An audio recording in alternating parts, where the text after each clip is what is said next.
দর্শকবৃন্দকে সুপ্রভাত জানাই আজকের এই ভিডিওতে। কালকে আমাদের টাইবিং ঢালাই হয়ে গেছিলো, আজকে সেই টাইবিংয়ের শাটারিংগুলিকে খুলে দেওয়া হচ্ছে।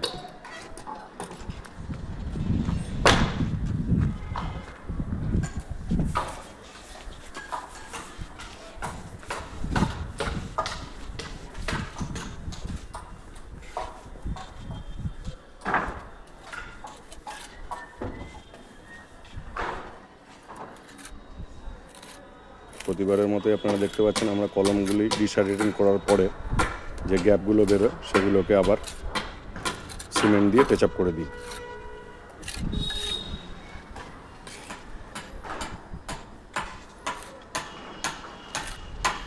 কারণ এত বড় এরিয়াতে মেবি দু এক জায়গায় প্লাস্টিক বা কাঠের গ্যাপিংয়ের জন্য জল কেটে যাওয়ার ধরুন হানিকম সৃষ্টি হতেই পারে। তো আমাদের সবসময় উচিত শাটারিং যখন খোলা হবে অর্থাৎ ডিশাটারিংয়ের সময় সেই হানিকমগুলিকে রিপেয়ারিং করে দেওয়া।